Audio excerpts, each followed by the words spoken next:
Okay, we're on the main mound, the ceremonial mound, the chief's mound, whatever you want to call it, but whatever they call it. But this is the main mound. In front of us is the burial mound, another ceremonial mound. They believe this is where they held their councils, powwows, etc. They found evidence of buildings up there. In front of us is the Etowah or Towa River.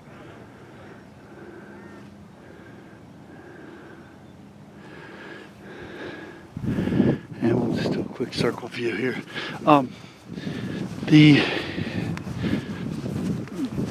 boundaries of the village are marked pretty much today by the tree line, the river and the tree line. So wherever you see the tree line, pretty much that's where their ditches were. And everything from here to there, except for the little plaza out front, which was kept open, was more than likely filled with people. People living in those little wattle and dub thatch roof houses. I'm sure they had a very secure method, since their lives essentially depended on it for securing those roofs, but I'm not quite sure how that worked. But the wattle and daub with the mud, that's pretty simple. That makes perfect sense. You could do that all day. They may have had mud roofs, I don't know.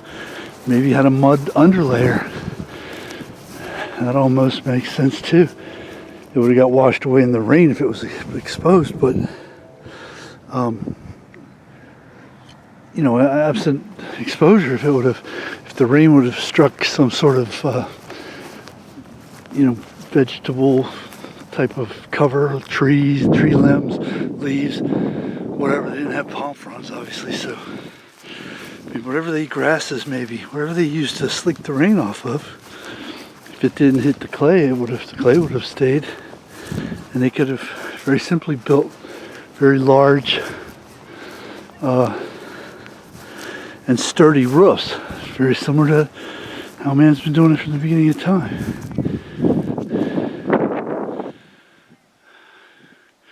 It's really cool to me to be able to put a limitation, if you will, on this village. This is not an extended village that goes out however many hundreds of miles. This village is right here, right in front of us, and it's bounded by the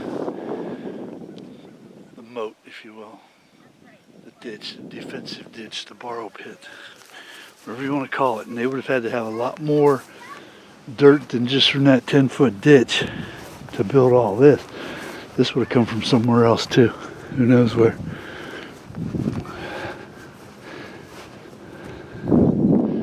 But that part to me is pretty exciting as well. Just the idea of a single person, me for example, digging a basket full of dirt from over there somewhere and walking all the way over here. And how many times could I get that done in a day? 150, 25? And how many other people would have been doing it right along with me? But it wouldn't have been a drudgery. It would have been a labor of love. So here we see the burial mound, ceremonial and burial mounds, and the big mound right here overlooking the river. So this would have been the most heavily guarded part, because part of their village, because they didn't have a fence here. It would have been open. So it's interesting to think of. They probably had their most fierce and dedicated, gifted warriors having houses here, between here and there. You got to protect the king and the queen. It's fascinating. And then we see, of course, the mountains off in the distance. We're totally ringed by mountains here. Very cool stuff. Very cool.